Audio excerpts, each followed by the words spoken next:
When dealing with a falsehood, you're faced with two options. You can accept it or you can reject it. The basis upon which we take one of these actions is a product of our critical thinking capabilities and a desire to know what is true instead of confirming our bias. A lie can travel halfway around the world while the truth is still putting on its shoes. On Brainstorm, we choose the hard truths over the comforting lies. Reason, compassion, skepticism. This is the Brainstorm Podcast.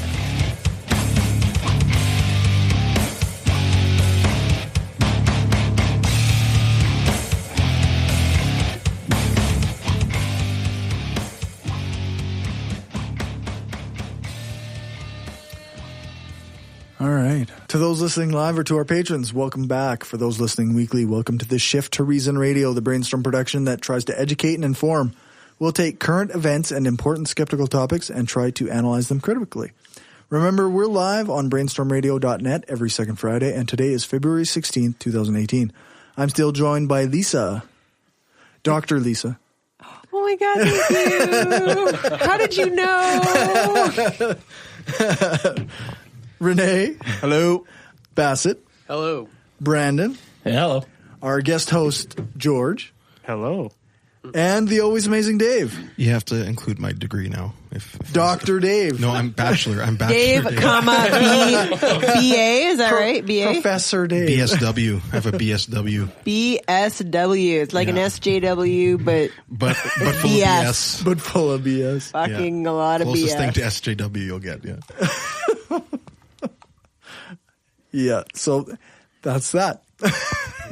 We are, I guess we got, Renee's story isn't really fit into one of our regular categories. It's just for fun. It's for fun, although it kind of fits into woo. Right, yeah. At the very least, 3 of the 5 fit into woo. Yeah.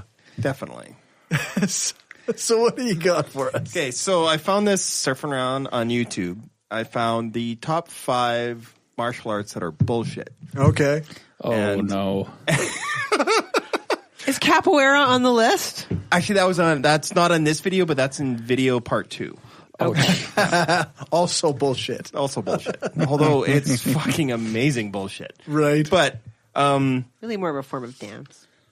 That's actually exactly what it is. it's kind of a mixture, but it's more dance than anything else. But that's what is in dance.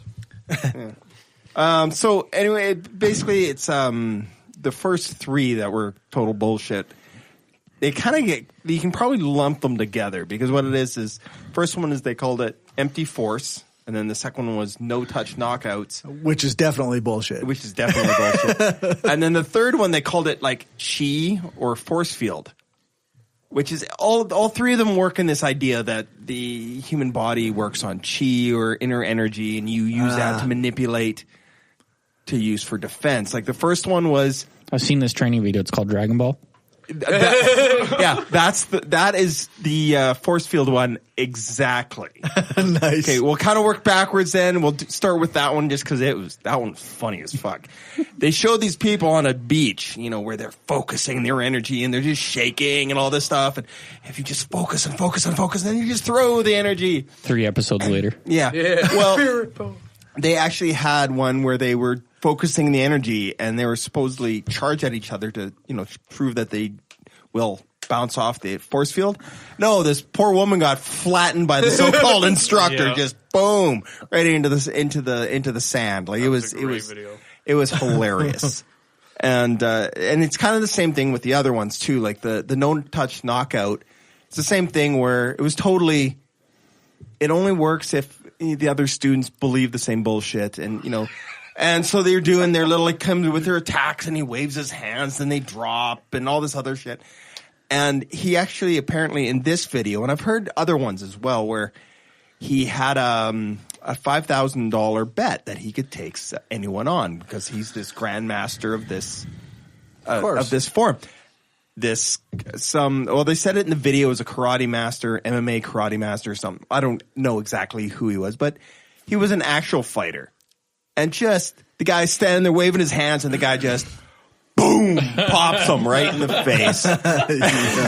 You know, the nice thing about these like fake things is it's not, like when like the religious people, they have like this thing, oh, I'm going to heal you, and I shake, oh, now you're healed and your cancer's not coming back. It's hard to disprove that so instantaneously as you can with like bullshit martial artists versus real martial artists. It's pretty instant, right? If you got punched in the face, then it's fake. It's not connected to this video, but there is one that went out where there was a challenge. There was a Chinese MMA fighter challenged a lot of, like in China, the wushu, which is basically the more flashy martial arts, the more show martial arts. And he says, I'll challenge you. And he had a Tai Chi master take him up on it. And this MMA guy destroyed this guy in like 30 seconds. Like just done. And the thing is there was a backlash because they thought that this MMA, which was a Western style, was so disrespectful to the traditional forms and blah, blah, blah. This guy was getting death threats, apparently. Like, it was ridiculous. But, and that's where I thought this would be funny. Is because, the first three was all about manipulating, imaginary energies and, and they just showed epic fail after epic fail after epic fail. Yeah, as soon as you said it's like, it requires the other person to believe too. It's like, Yeah.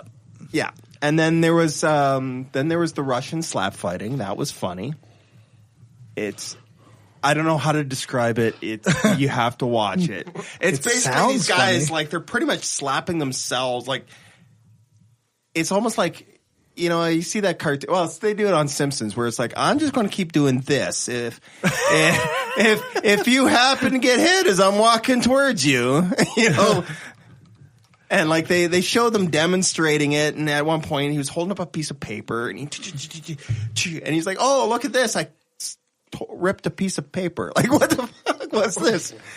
Like, yeah, it's stupid. Paper, no fight back." Yeah, That's right. It was really stupid. It was hilarious, and as they had it in the video, as someone commented, they called it Slaporera. Nice. I'm like, that's just funny. I feel like all of these videos should have been interspersed with Mr. Miyagi sayings, like those little clips. Yeah, they almost should.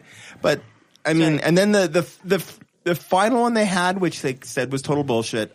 That one, I'll say, I don't know if I believe. They said Wing Chun is bullshit. Okay. Really? Yeah, and I think it's a case of that. With that one specifically, I think that was more of a case of with certain different martial arts. I'm no expert at all, but certain martial arts don't match up. If you're doing Wing Chun versus Wing Chun, that's fine.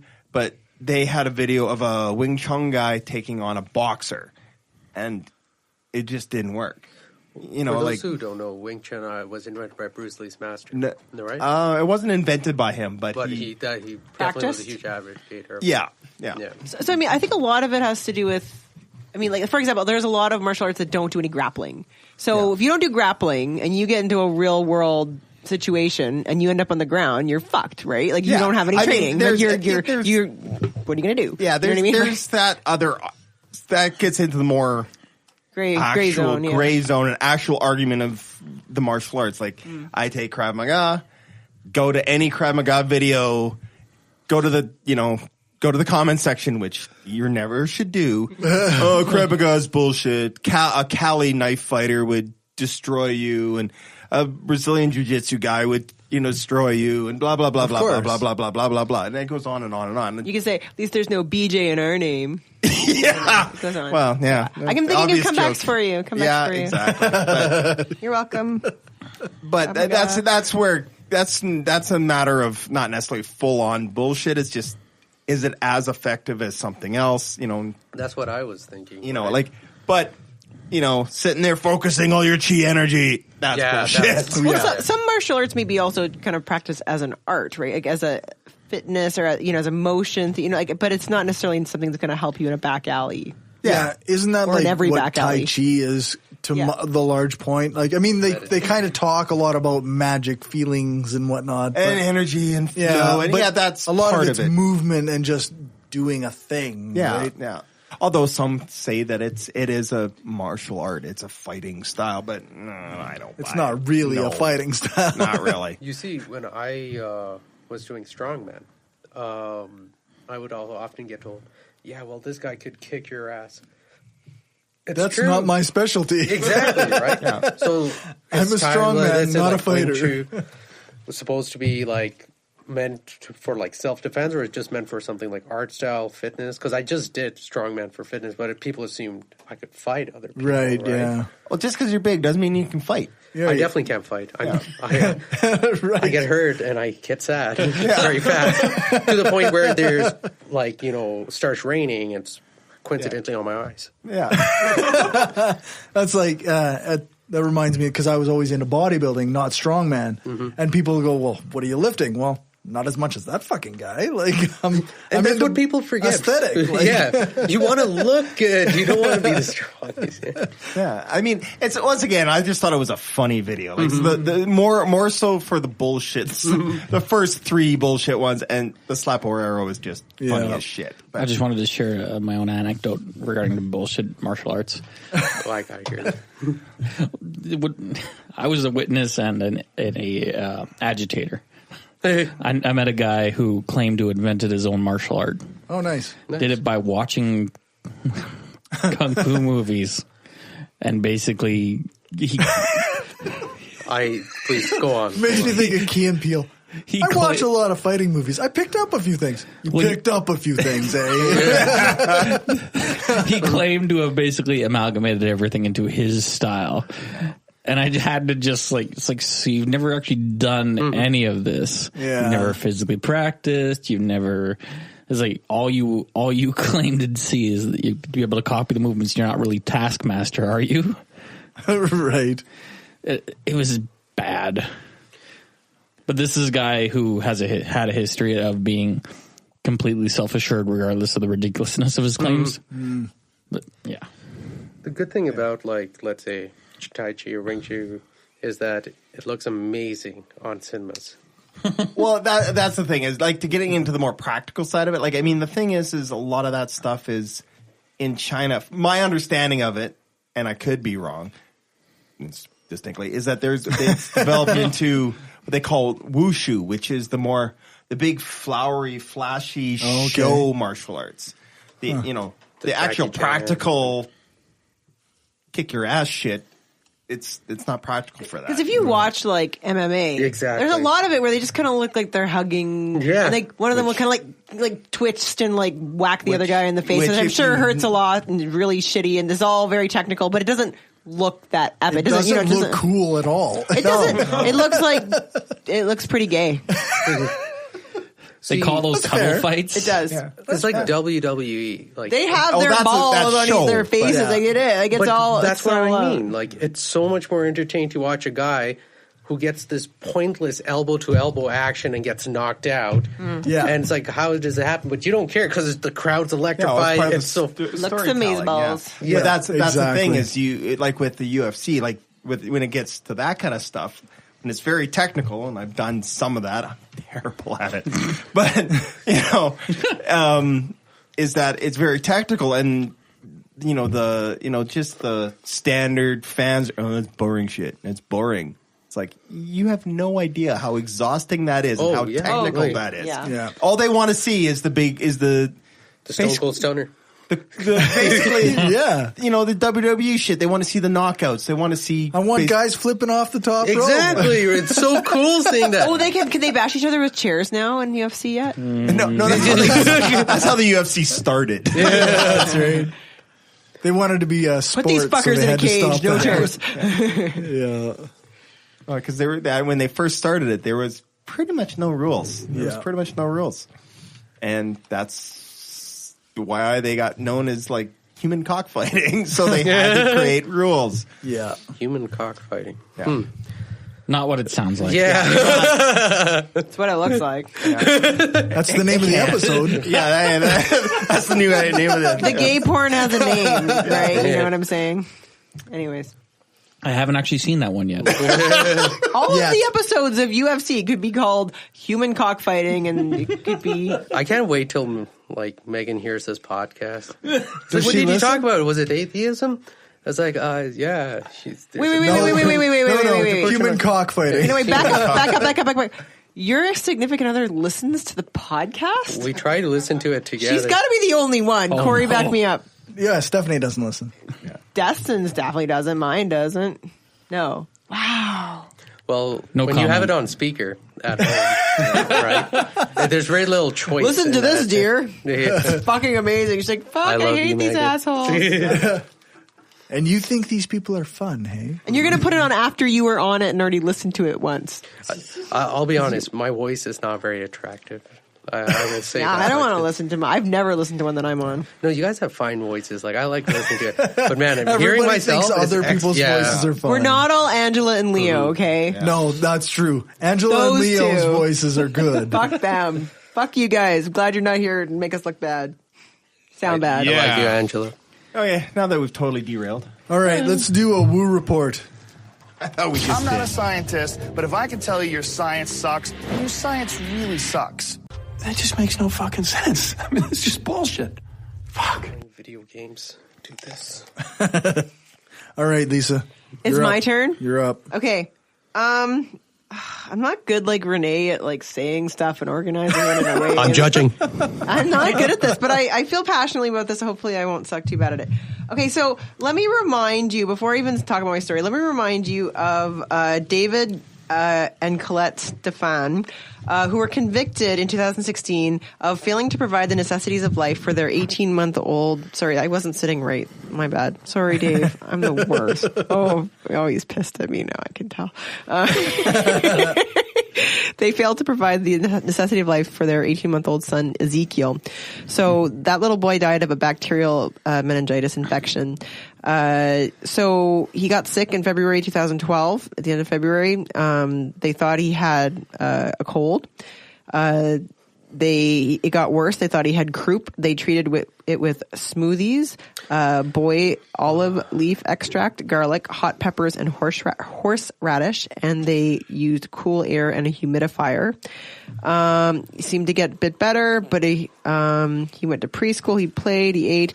Then he got a setback. He was lethargic, laid in bed all day, didn't eat or drink. So this is about a week later from when he originally got sick. Got worse and worse, basically. Got maybe slightly better for a few days and got a little bit worse. Then he got refused to eat or drink, lethargic. They brought in their friend who was a nurse. The child's body was so stiff that his back was arched, and they had to give him fluids through an eyedropper. The nurse, who's their friend, suggested they take him to the hospital or to a doctor, and they did not. They drove so they lived in rural Alberta. They drove to the metropolis of Lethbridge to pick up an echinacea mixture from a naturopath.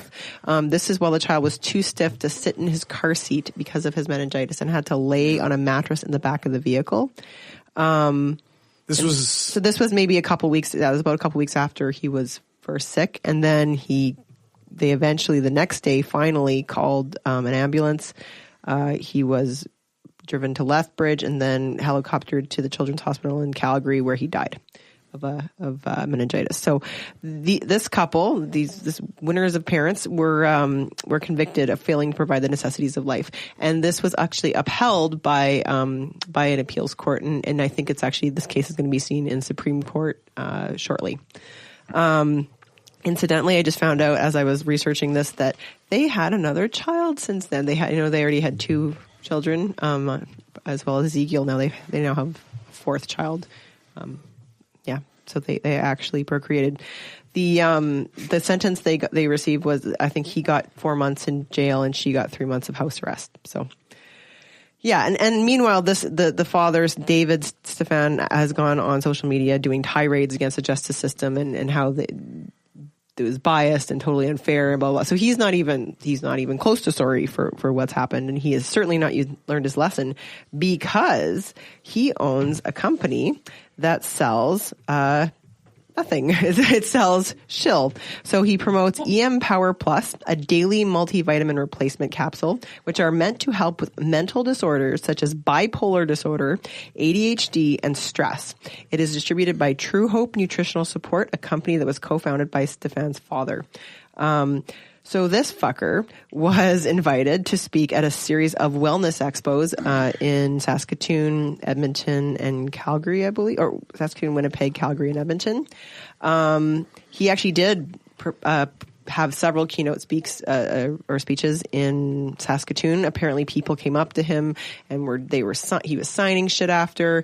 They were hugging him and wishing him well. So I don't even know like how this man could possibly have any support. But when when I think it was CBC became aware that this was happening, they publicized this, and this wellness convention actually lost 2 sponsors. They lost Sobeys and Flamin Fitness.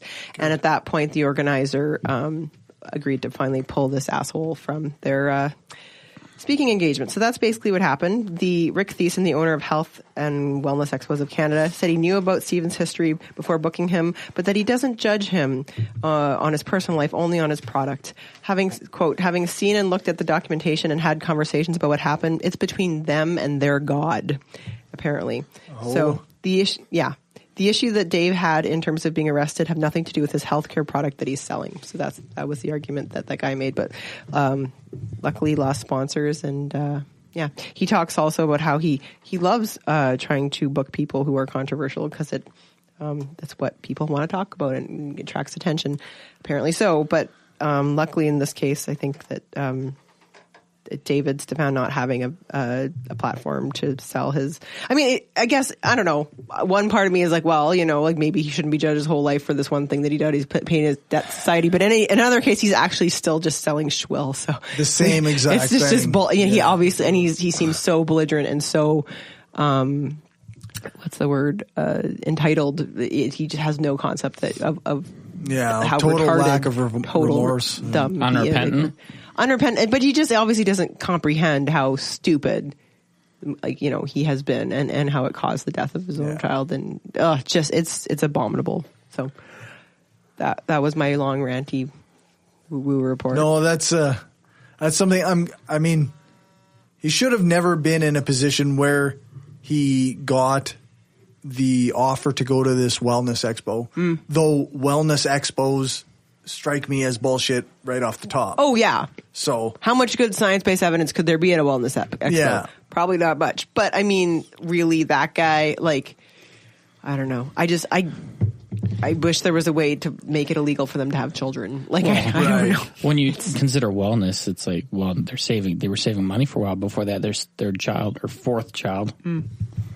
I feel like if he's still this belligerent and this insistent that he's never done anything wrong and that blah, blah, blah, I feel like their other children should be taken away. Because, I mean, it clearly shows that if the events were to repeat themselves, they would do the same thing and these children would be in danger. I don't know. It's just... It's absurd. There was an interesting conversation where people say it's my child, my choice, right? They gave a different perspective. I never thought about that. It's children can't legally consent. They have to rely on parents to abide by the law. And since I think naturopathy is not illegal, it allowed them to go ahead and do what they want. Yeah. And that's not me citing for him. No, but given how sick that child was, they should have brought him to a doctor. It's so clear. Yeah. But the thing is, a child who can't sit in a car seat because his body's too stiff. Come on. That's the trouble with the law. This stuff right? I'm agreeing with you on, right? It's more so I'm thinking of how he may not be in trouble. Yeah, but he is in trouble. He was convicted. Yeah, he did get convicted. It's over. He's appealing it. He's already served his sentence, but he's appealing it. Over and over. Yeah, people do argue that it's their child, so they have the right to, I guess, let it die if they want. But these are also the same. I brought you into this world, and I can take you out. Well, I think parental autonomy has limits, and I think society has to step in and say, yeah, okay, you can decide if you want to raise your child to, I don't know, be a dancer or take piano lessons, or I don't know, you know what I mean? At some point, okay, but these life or death things. I mean, this reminds me of the case 3-4 years ago where the little girl had cancer and they refused to let them treat her with chemotherapy, and they took her to a charlatan in Florida, and she actually died recently. It wasn't that long after all that happened. It was a couple of years ago. Yeah, that story gets even more complicated when you talk about the cultures involved and the views of the parents and whatnot. But it's still a child who dies because they didn't get the proper treatment. It's and it's very sad. Very tragic. It's very sad. And then to promote this particular, like this guy being promoted as a wellness expert at this expo or whatever, it's But he's clearly got an audience. Like, for example, one thing that was mentioned in the article he was complaining about is $500,000 in lawyer fees, which I believe lawyers are very expensive. Yep. Through the course of his trial, I guess they crowd raised $150,000. Support. $150,000 worth of Canadians' money went to. If you ever have faith in humanity, just remember Jordan Peterson gets $50,000 a month. Yeah, from nothing. From Patreon. That's probably not going to last that long. I mean, a couple years. Well, now he's got a best-selling book. So. I know, but this is his moment. Anyways, you know what? Jordan Peterson is like literally 1,000 times better person than David Stefan is. So, in my opinion, that's fair. I don't think Jordan Peterson would allow a child to die because he doesn't. Yeah, because he doesn't believe in going to a doctor. So he wins. So in that, he just makes terrible philosophical arguments, and I feel like I can forget. That's not like I mean, it's not nearly as much of an ethical quandary. So there are troubling aspects, but he's not killing children. Yes. So there's lots of good things that can be said for Jordan Peterson, such as not killing children. It's like that's a relative, like, not evil. It's like, well, at least he's not killing kids. That's right. Well, that's the bar that David Stefan sets. You know how we interviewed Gleb earlier? Yep. And he says, like, the best way to communicate with these people is like when he made that global warming example, is like get to the base of why they don't like it. Right. And the triggering factor was for this person that his father lost a job because of the economical implications of dealing with global warming. Mm-hmm. Why would anyone, if they know about this guy, support him?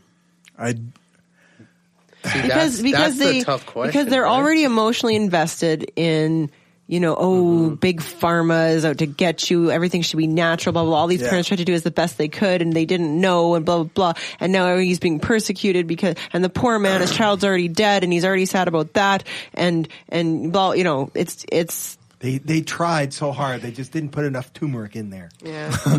Apparently. There's also that's what I'm thinking. Like, there's a little bit of an anti-authority stance in there, too, where it's like, I don't want the government to handle anything with my kid. It's like this sort of thing where you get kind of the recluses, too, where it's just, don't touch, it's mine, don't do with it. Right. Yeah, I don't want big pharma, but I'm going to be part of this big wellness conference, to sell my shit, Yeah. All right, let's do a short break, and then we'll come back for Bassett's story. If you like what we're doing and want to help us keep the lights on, go become a patron at patreon.com/Brainstorm Podcast. You can hear the bonus half hour that we record every episode and get a shout out when you support the show. Become a patron for just $1 an episode at patreon.com/Brainstorm Podcast. Or you can support the show by ordering a t-shirt, mug, or other gear from our store at caffeepress.ca/Brainstorm Podcast Gear. If you can't afford to become a patron or buy gear, then why not give us a rating or write a review on iTunes or Stitcher? Every rating makes it easier for people to find us. Thanks for your support. The Hardcore Skeptic Examines is a bi-monthly documentary-style podcast that includes interviews, research, and commentary from your host, Corey Johnston. That's me. As the host of the Brainstorm podcast, I've spent the last 3+ years trying to spread critical thinking and skepticism while having fun. This project is intended to look at some of those same topics covered by Brainstorm, but a bit deeper. With the long intervals between episodes and the long format, I'm hoping to provide good information that educates as well as entertains. Check out my Patreon for more details at www.patreon.com/hardcoreskeptic or follow my Twitter at hardcoreskeptic. Have y'all ever wondered what it's like to be a redneck with empathy? Have you never heard of a Southerner who isn't a blathering bigot? Well, have I got the show for you. It's the Podunk Polymath Podcast, hosted by myself, Chris, and it's the sentiments of a secular, sarcastic, screwed-up Southern SJW and skeptic. You can find me and the show on iTunes, Stitcher, YouTube, or your favorite podcatcher. Y'all stop on by and take it easy now, okay? Yeah, that's Chris, the Podunk Polymath Podcast. Okay. He's a good friend. Can I just say, like, we were during the break, we were saying we're talking about parental intuition and people. I agree people do rely on it too much, but I also feel though as a parent that sometimes I do.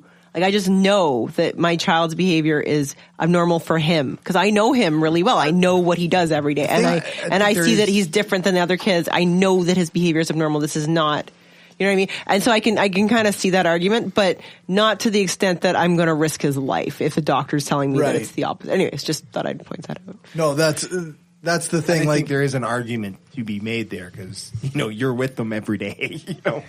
Yeah, it's versus an illness that you may or may not know anything about. And many parents do not know. So I wouldn't look at my kid and be like, no, I know my kid. He does not have bacterial meningitis. Like that is not, you know what I mean? Exactly. But I might look at my kid and say, no, I know my kid. He, he's not, this is not normal for him. He's normally got way more energy. I'm taking him to a doctor. Right. Like, you know what I mean? Like that's what I mean. Yeah. No, that makes perfect sense. All right, Bassett, what do you got? I got a story which you all will agree on was necessary, but I'm going to put a really weird twist on it. Uh-oh. Okay. Because, debates are nice.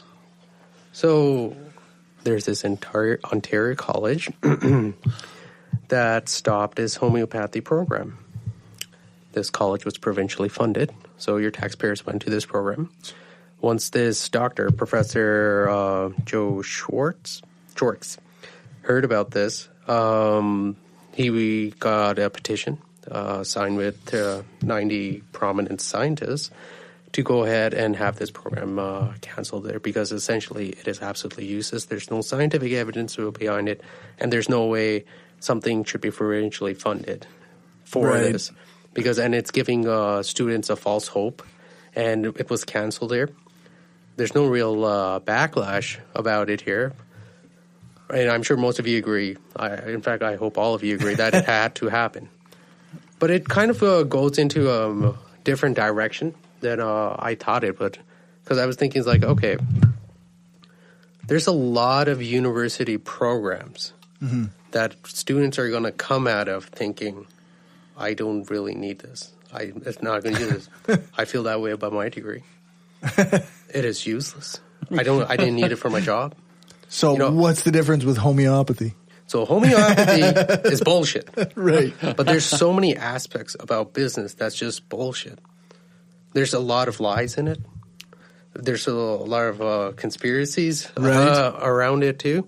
And you're in there thinking, oh my goodness, I'm going to apply this afterwards. So I'm being kind of fed a lie here.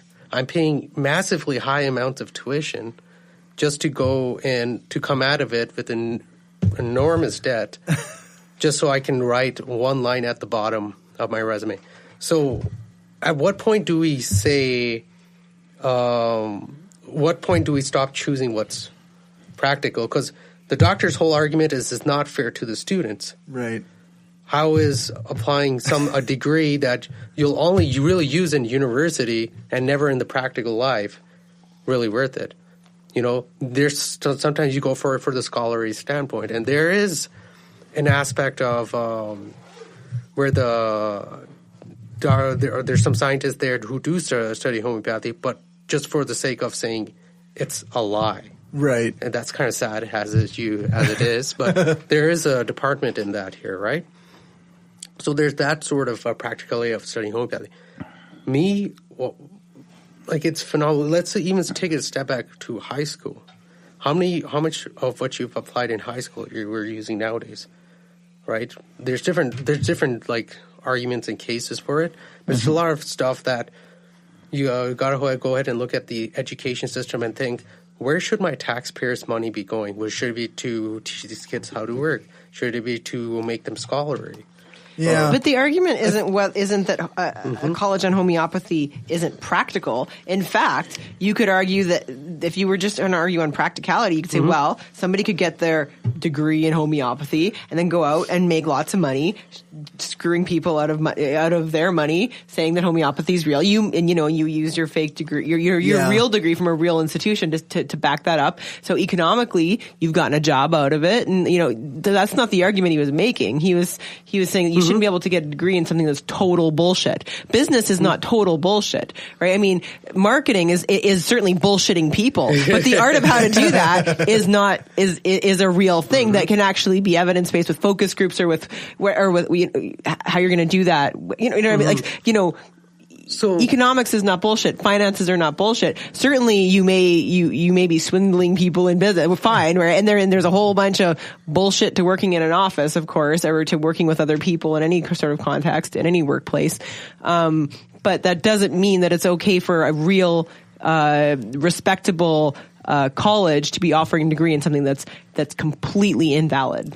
Yeah, I wonder though. Is it the difference between, because homeopathy is a lie, right? So absolutely. So a degree in a lie is not okay. Yes. So what I just wonder, like, are there aspects of business that are like a degree in a lie?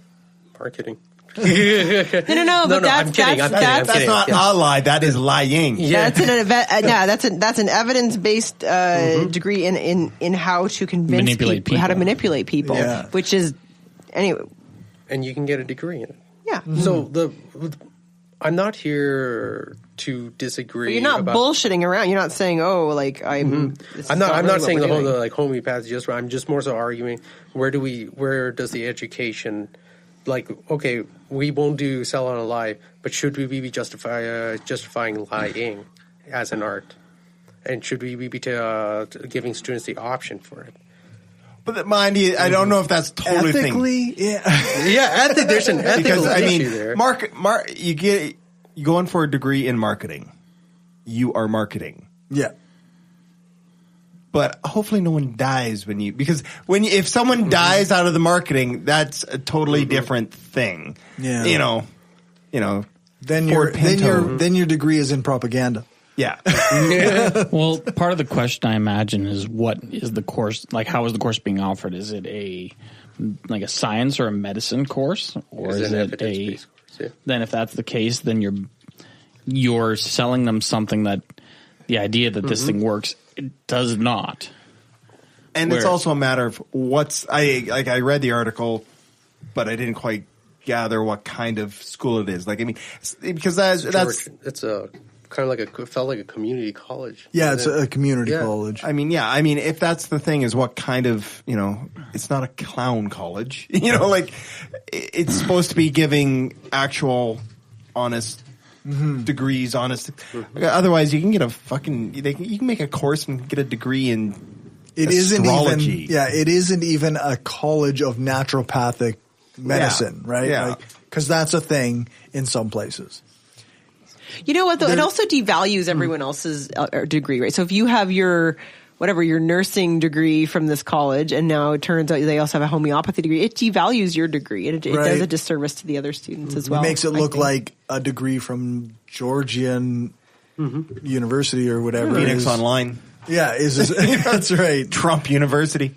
So, George, you being in university now. Yep. How do you feel that, let's say you compare your engineering courses, let's be honest, engineering is the most difficult. Some aspects, I would say so, yeah. Yeah. The physicists. Yeah. More so like, okay, I'm not going to get into that argument. I should not have overstepped there. I'm just more so comparing to like business aspects. I'm sure you've heard about the Business Student Society. I have. Yes. And you've heard about the parties. You've heard about the absolute joke it can be. Yeah. Right? How would you feel about now getting a degree from the same university that goes ahead and offers the business program? Well, I would definitely feel like I was being cheated because, number one, the U of R already has its problems with the engineering department, and they're trying really hard to present engineering students from the U of R as very high caliber, which who knows how successful they really are. I think they're doing an okay job of it so far. But if the U of R was to offer homeopathy or whatever, that is a degree that will help people kill other people, I think that getting a different degree from the U of R, people will maybe feel a little bit biased against the U of R. Even if it's something completely unrelated. Oh, yeah, absolutely.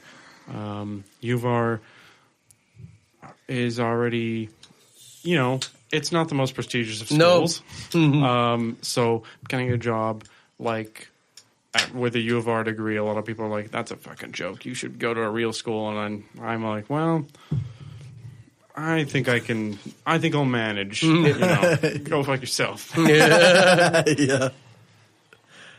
No, it's an interesting discussion. I don't know where the line is where a particular course that isn't homeopathy like business crosses that line. I don't know enough about it.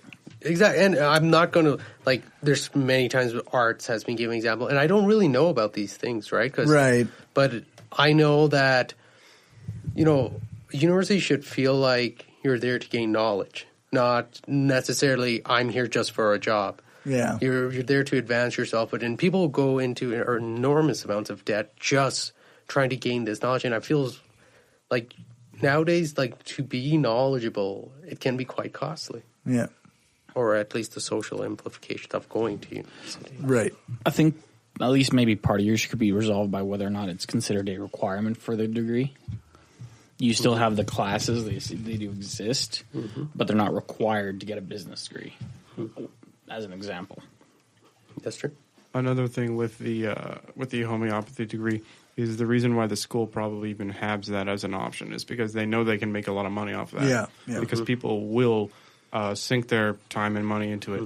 So the school definitely has a moral obligation to not promote that sort of thing.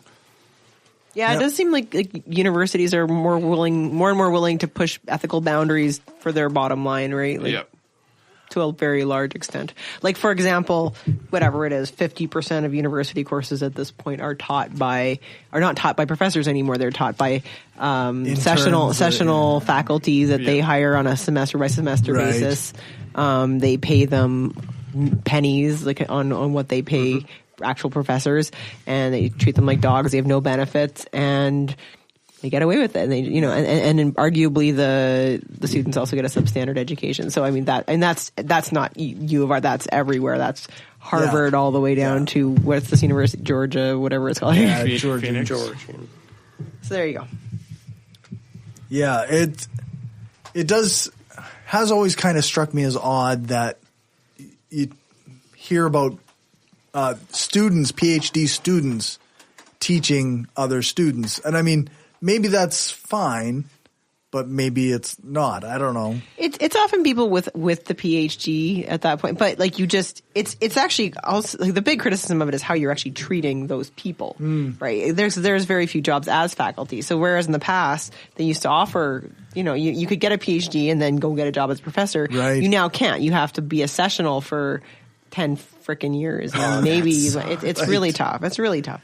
Actually, I just remembered the United States. They used to have a program where you could use that teaching as credit towards your PhD tuition.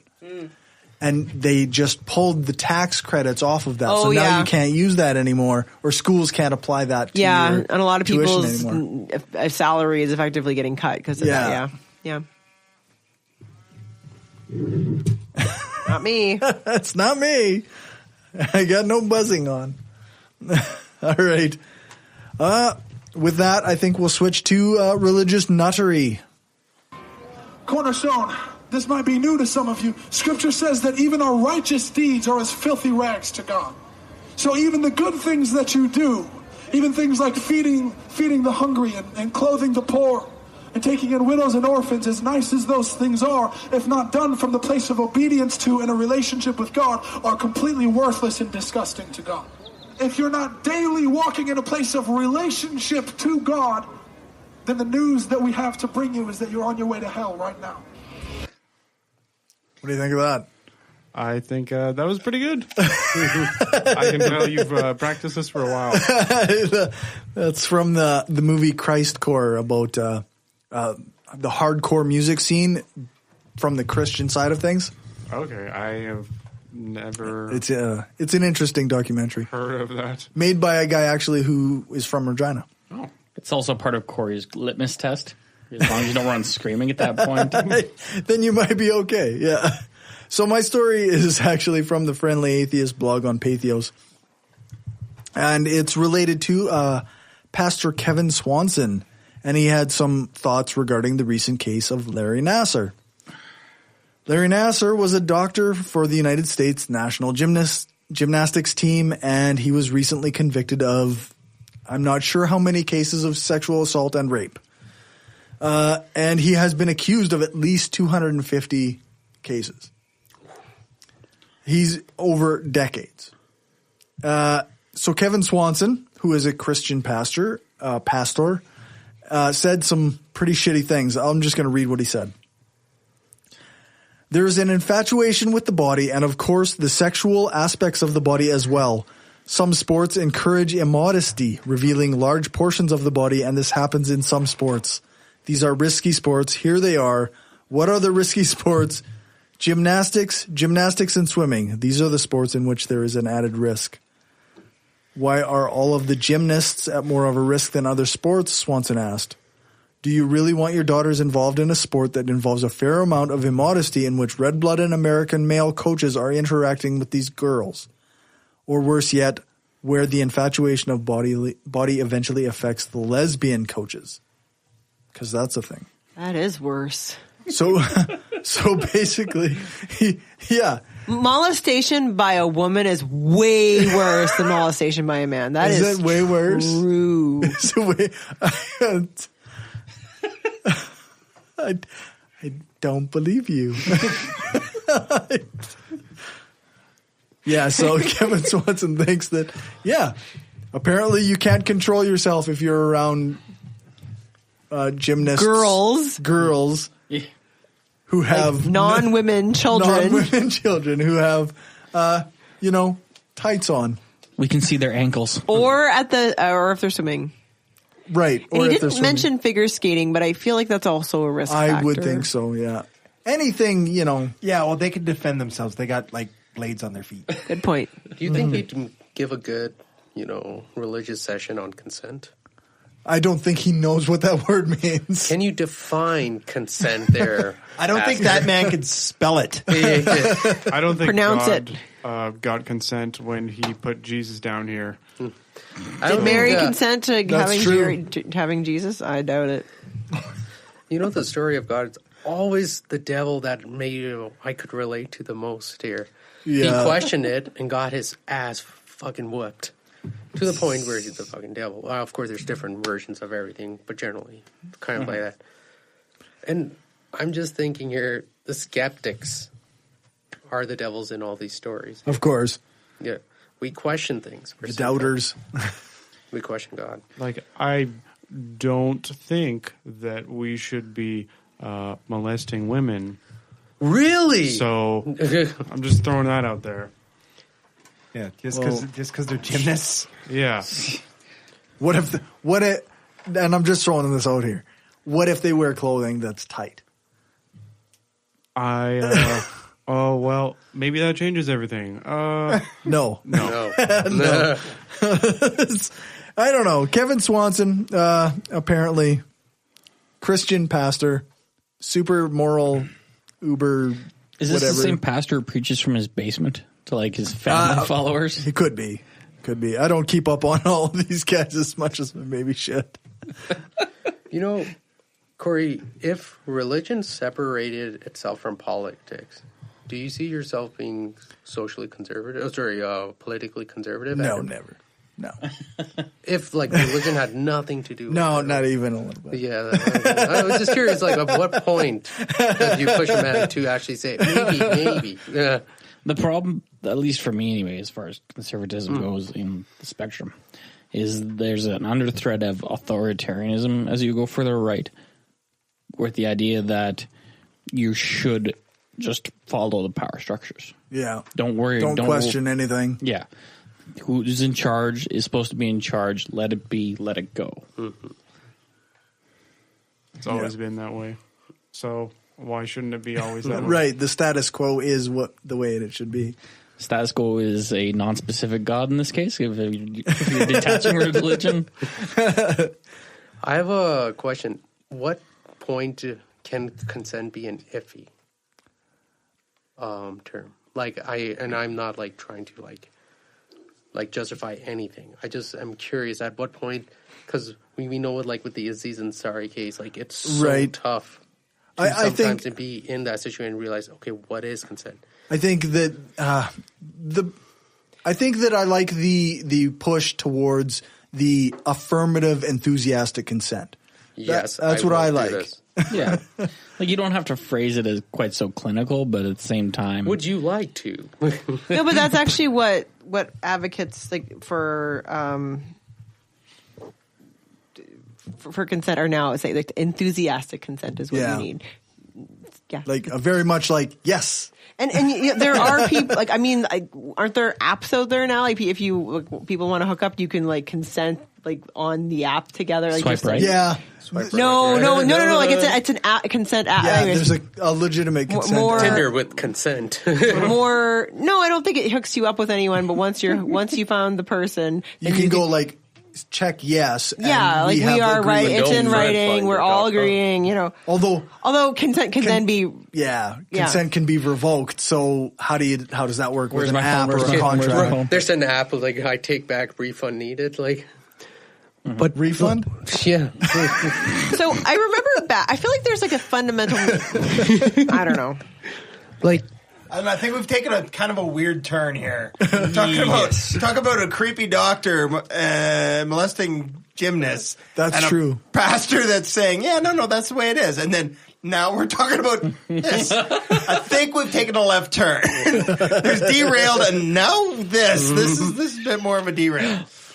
Left turns, leftist turns. You know, maybe another way to say this, but I don't know that you can. It's the only direction I turn. Can you get consent too much? Like if you get a sense that maybe this person isn't enthusiastic or whatever, like they have maybe ask again or just see how you want to take this slower, is it or whatever? You know, like so.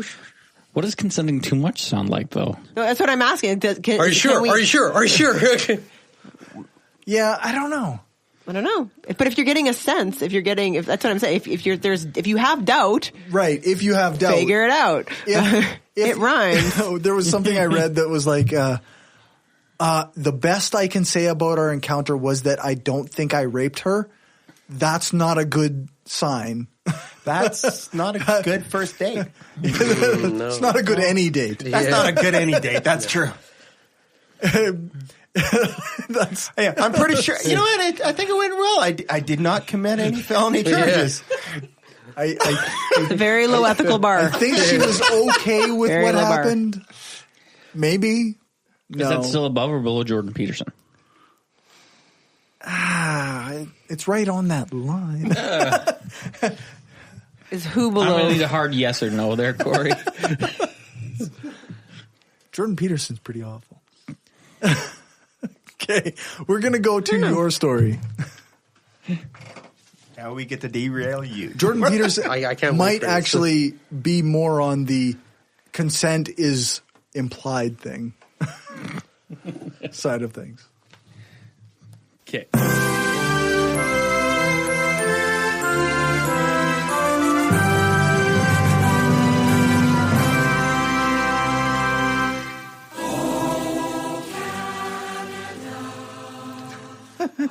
Our budget went up a little bit. So I feel like we should either be drinking a beer or throwing out a baseball pitch. I'm drinking a beer. Okay. I don't really conflate O Canada and baseball pitch. It just doesn't seem to work. I guess it should have been hockey. Baseball's not our sport. It should be hockey. I understand the Blue Jays are a thing. They do exist, but I guess yeah, it should be hockey. Okay. I understand that baseball exists. Basketball. I'm was still on the invented edge of by- whether it's a sport. Right. Has anyone lost an eye? Probably. Then it's not a sport. It's killed a bird. So I got the story where, for those of our non-Canadian listeners who might have heard in there, not News and Clan listeners, the Canadian Senate passed a bill regarding the wording of our national anthem, hence the music. And we changed the Senate voted to change the lyrics from "In All Our Sons Command" to "In All of Us Command." Right. Taking a less gendered term. Some people were displeased with this. I'm going to take the very subtle. Yeah. Conservatives flipped their lid. in the proper senatorial manner, at least. They didn't, swear about it like online. It's like, stop changing things. No. Yeah. They voted to this because it was actually brought up by a dead MP, now dead. It would have been impressive if it was brought up by the MP while they were dead. That would be way more First brought to session. MP. Yes. First brought to session by the MP who died. And this actually causes some bureaucratic snafus. For those of you who don't know, the O Canada, the song, like the actual music, was written in 1880. The English lyrics were written in 1906 and formalized in 1908. Back when it was first written, it was still thou dost in all of us command. Right. So again, a non-gendered term. In the 60s, it was changed to be in all our sons command. No big deal. It's actually around the same time that In God We Trust became a thing in the States. Right. So now they basically going back to how it was originally written, which is funny in that because some of this Senate opposition was arguing that they didn't want to screw with the words of a dead man. Already happened 50 years ago. Right. We're just going further back. So it's hard to go through like the comments and on this. And it's like, don't touch it. Don't leave it alone. Leave it alone. It's like, well, it's not really accurate. Right. And they changed it before. So we're just changing it back. Next on the list is the God Keep Our Land, but yeah, we'll see when that happens. Yeah. I actually do teach my son to sing "Please Keep Our Land." I feel like I feel like we should go to "Please" because it's very Canadian, right? And if you're religious, you can say that you can think that you're saying "please" to God if you want. If you're an atheist, you can just think that you're asking other humans, "Please keep our land." So I teach my son that way, and then when he hears it, whatever before a hockey game, he's like, "Oh, Mom, they're singing it wrong," and I'm like, "Yeah, they are." An interesting point of fact I want to bring up is that since 1980, they've tried to do this 12 times.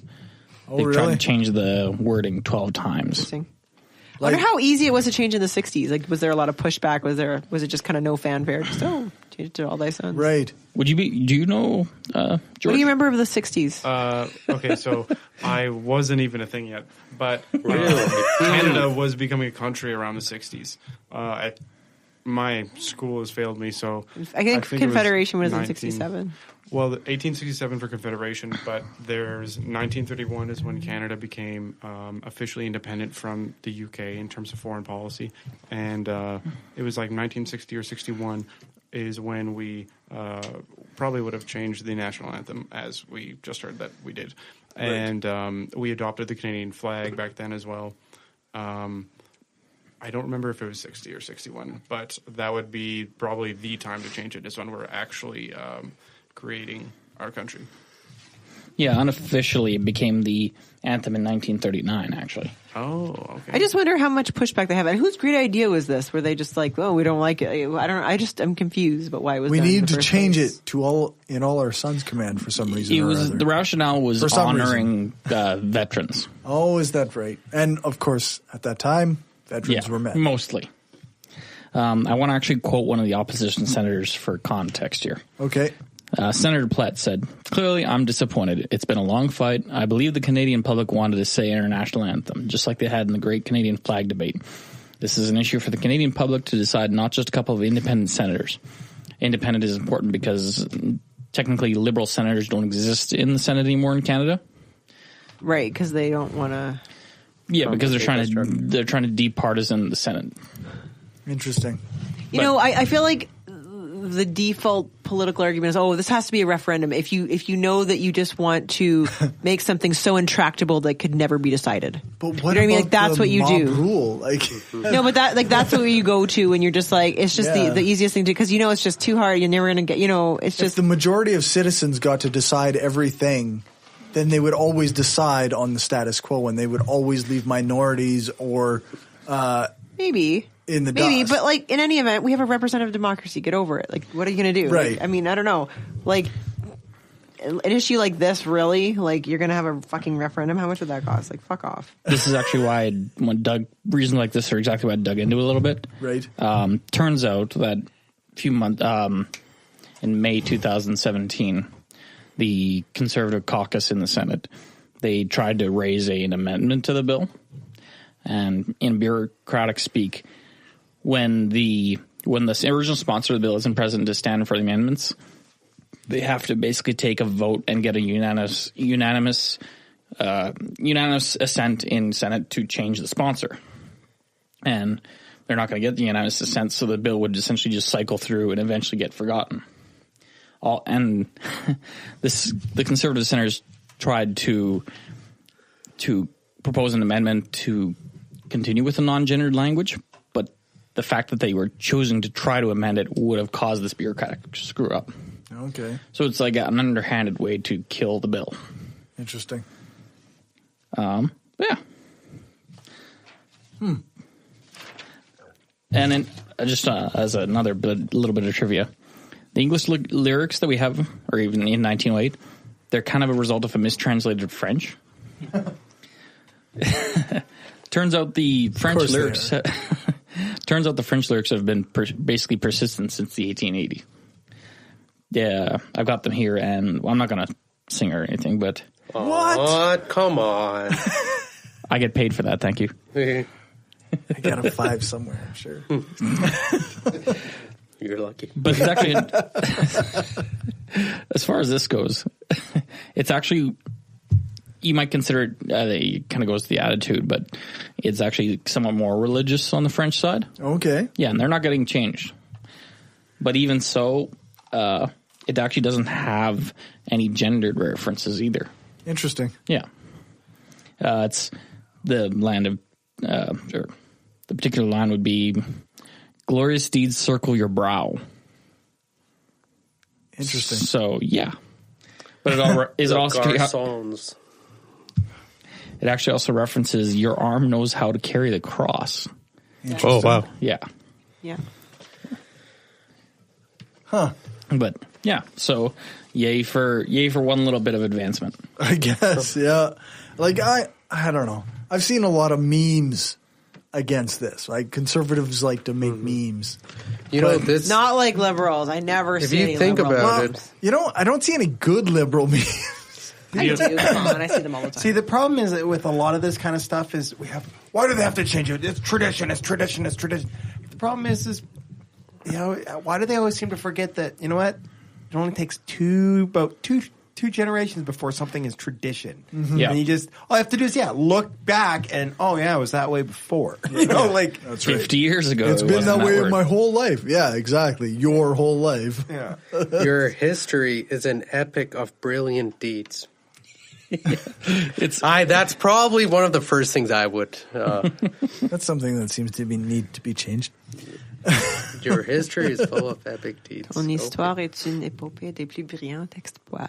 Je ne parle pas français. No, but that's it. That's the thing you just said. What did you just say? I just said I don't know how to speak French. Yeah, but I was just saying it's what he. I also don't know how to speak French. Je ne parle pas français. Yeah, probably should learn that someday. Well. It sounds like it's really going to happen for you, Corey. Like that. Google Translate, man. Yeah, that's right. Good old Google Translate. You don't want to just add stuff to your day, and then you'll. That's right. Then you got to keep at. Then you run out of day. What is? If you don't take anything away, we can talk about that in bonus stuff. All right. So we're at the listener feedback, new patrons, reviews, and stuff. In regards to our last episode. Magnus commented on Patreon when we were talking about the Higgs boson particle, aka the God particle. The name actually originates from the title of a book by Nobel Prize-winning physicist Leon M. Lederman. The book was given this title because the publisher wouldn't let them call it the goddamn particle. So I've heard that one. I've heard that before. I have as well, but I forgot about it when we were talking about it. We have no new patrons, but we do have sold 3 shirts since I moved the merchandise store. So that's kind of neat. Did you buy yourself 3 new shirts? I did not. Not yet. Actually, somebody emailed me and said they were buying a shirt for their husband. So we have listeners who buy our stuff and like our show. I wonder if it's Megan. I wonder if it is. Or we have listeners who have wives who don't know what the fuck to get them at some point where they're just like, No, she said that he loves our show. Her husband loves our show. So is Lachlan. It was Lachlan's wife. I don't know. Maybe. We have no new reviews. We really like reviews and ratings. So write one and we'll read it on the air, even if it's really mean. Anybody got stuff to plug? Angela's not here. She's making notebooks on Etsy. Oh, cool. Plug your new liberal group to a liberal group. People should join it. I guess that's what I've been saying. So at the U of R, I have the Neoliberal Club, which I am the sole member of so far, and I am the president and janitor. I am the janitor. I clean up after everybody. It gets hairy sometimes. Now, filled with beautiful people. Yeah. So for February, I've had the plan basically to go around the university and hand out basically just pieces of paper I've printed off at the library, as well as donuts related to the heroes of the slave trade and in honor of Black History Month. So the heroes of slave trade and the civil rights.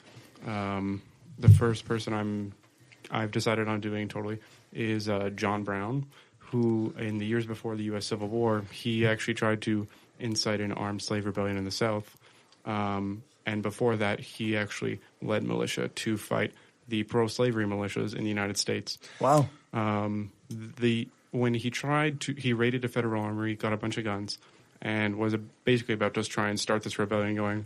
The pro-slavery elements in the South got like 1,000 people to posse up, and they hung him. Oh, geez. And it was actually his act that turned a lot of like the Southern Democrats to be really afraid of like another act like that happening. Oh, okay. And it pushed them towards the idea that maybe we should leave the Union. And the start of the Civil War happened a few years later. Interesting. And that's my tangent.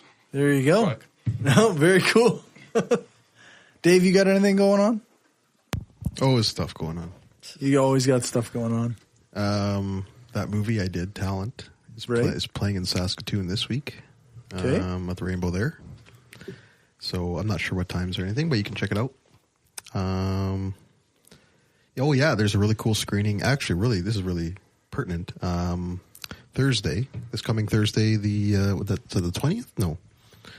I don't know my dates. Today's the 16th, so it's the Thursday after the 16th. Anyway, at the Rainbow Cinemas here in Regina, there's going to be a screening, double screening of The Tin Wife and Gas Can. And if you're enraged by the Coulten Boushie thing, verdict, Gas Can's a very interesting little film that was made prior to the Coulten Boushie thing actually happening, right? Which is interesting. So, but it definitely discusses some of that stuff. So, I did have a thing I was going to read today about the Coulten Boushie thing, but we used up our time. So, well, we have 14 minutes. 14 minutes. Well, maybe we can make it work. That's it. That's it for me. I got lots of other stuff, but that's good enough.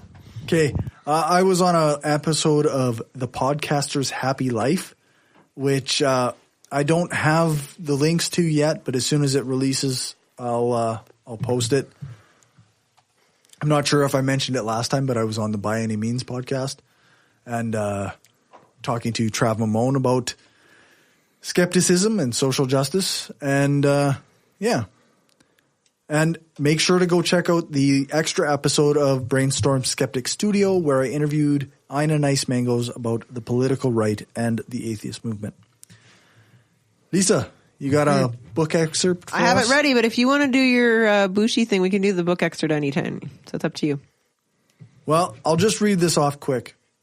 This is from a lawyer known by, his name is Rob Feist. He's from the area in the north, in the Battleford areas. And he posted a thing on Facebook, and it got shared around quite a bit. And yeah, so I'm just going to read it verbatim, except with a couple quick edits, just because it's not Facebook, it's audio. But I'm going to start it here. As I have been asked by a couple people, I wanted to provide a few thoughts on the evidence at the Gerald Stanley trial. This is before the verdict, by the way. I have kept on top of the trial, as it is of historic importance to our community.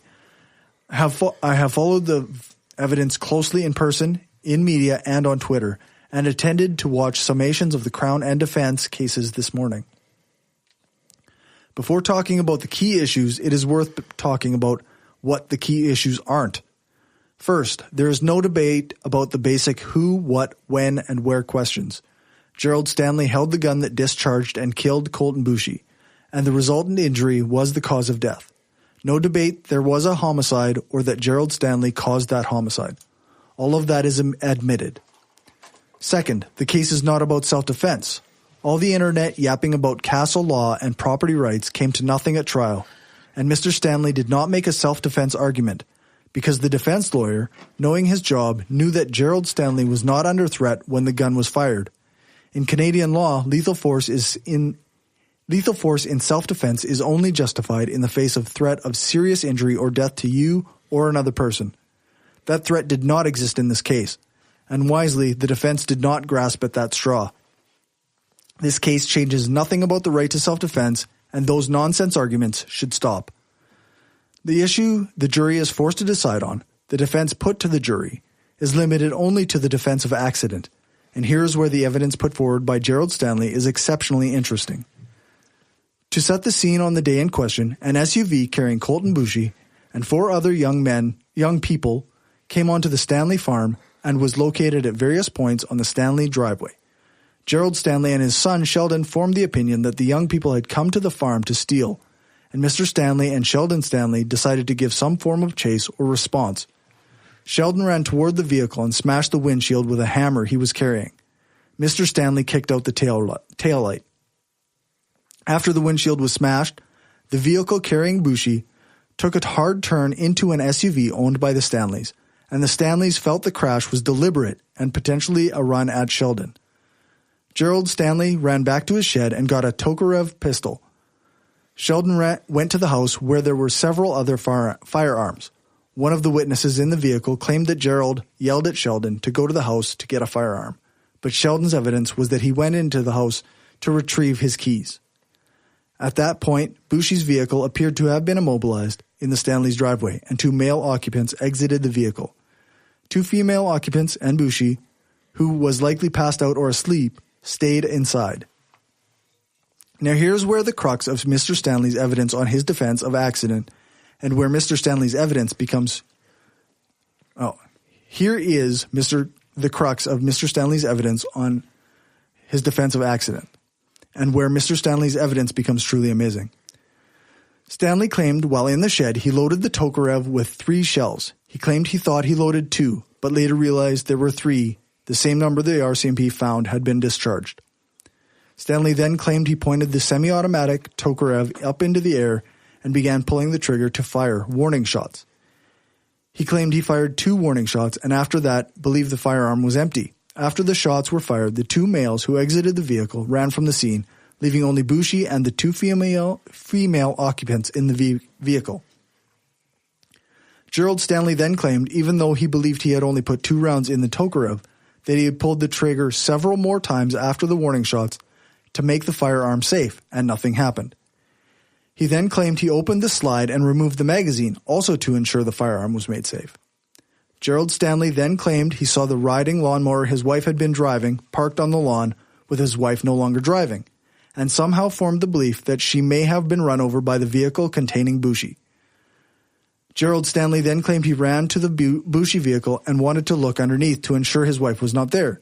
He claimed as he was going to look under the vehicle revved its engine, and he decided he needed to turn the vehicle off. Gerald Stanley then claimed holding the Tokarev in his right hand, he reached through the Boushie SUV's driver's side window with his left hand to try to turn off the ignition. He has brackets here. I encourage you to actually try this on a vehicle and think about why you would use your left hand to turn off a vehicle as opposed to switching hands and putting your firearm in your left hand, motion it out. Using your left hand makes no sense and is incredibly awkward. Then he goes on.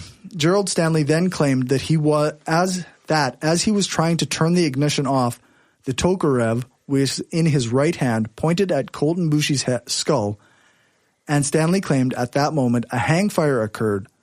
There was still a shell in the chamber, and the firearm discharged spontaneously without a trigger pull, killing Coulten. Despite the fact Stanley had opened the action, pulled the magazine out, and repeatedly dry-fired it. And despite the fact that hang fires are extremely rare and normally last less than half a second. Gerald Stanley's defense is the defense of accident.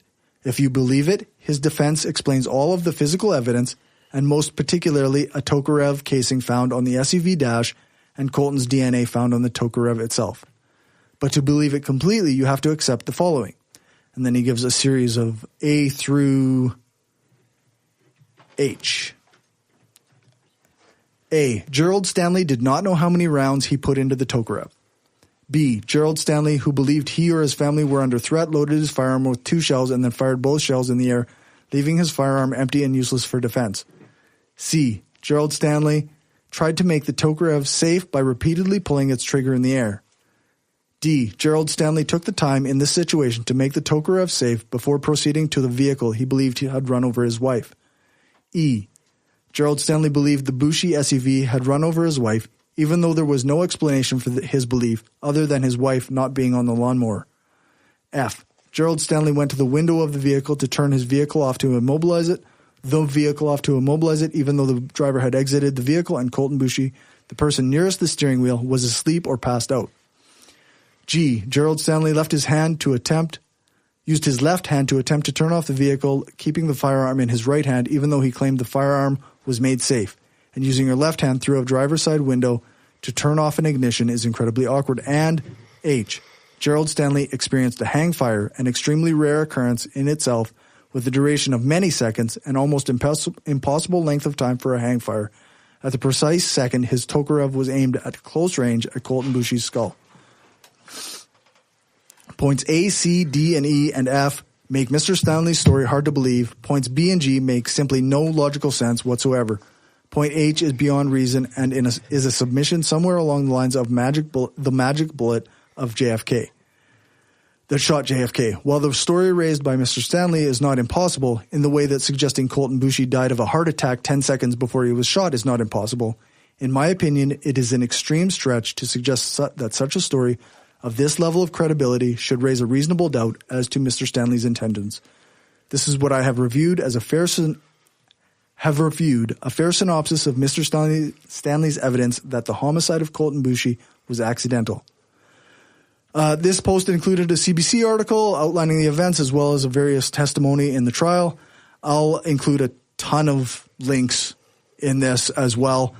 Ultimately, Gerald Stanley was found not guilty of second-degree murder, which is murder without premeditation, and he was found not guilty of a lesser charge of manslaughter, which is a charge regarding accidental death, whether through an unlawful act or an act of criminal negligence. I guess we might as well start that outro. We're probably running short on time. You are correct. There's about 4 minutes till we all right, let's blast through this. We're going to do it. You can check out the show notes at thebrainstormpodcast.com and our website, brainstormblog.net. Thanks to our financial supporters, the Utah Outcasts, Bassett, Will, Aaron, Daryl, Dustin Sucks, Lachlan, Lisa, Magnus, Michael, Nathan, Positively Skeptical, Rob, and Stephanie. If you want to join them and help the show grow, then you can do that at patreon.com/brainstormpodcast. You can also support us by donating to our GoFundMe for the conference at gofundme.com/shift-2-reason-conference-2018. We're over $1,000 and we'll likely start booking things soon, or you can go buy some stuff to support us at tpublic.com/stores/brainstorm-podcast-gear. They have much better shipping prices than other online stores. They are a great place for you to get your stuff. They have a sale on from the 21st till the 25th, and everything is marked down, so check it out before the sale ends. You can join us every second week when we broadcast live on brainstormradio.net. Our next show is on March 2nd, and our guest will be David Silverman, president of the American Atheists. I won't be here for this one, but Destin is going to take over as host, and I'm sure it will be fine. Roast. Thanks to Gleb for joining us. You can find more of his stuff at protruthpledge.org. Thanks to Dave for our intro music. Thanks to Aaron Rabbi for doing the new voiceover for the intro. Thanks to Alex Kepper-Murdoch for doing our ads. And thanks to Jason Camo for the outro music. You can find his stuff at aloststateofmind.com. Also, Aaron Rabbi does the Embrace the Void podcast. Look for that. All music played is either with permission or under the SOCAN license to play. For more information on SOCAN, you can check out the music license info page on our website, brainstormblog.net. Remember to give us a rating, a thumbs up, or a fave on your podcatcher of choice. Join our Facebook group, like our page, follow us on Twitter, share the show, and spread the word. For live listeners, stick around for the after show. You can go to brainstormafterhours.com and listen to the bonus content before it goes patron only. Thanks for listening, and remember, the truth matters.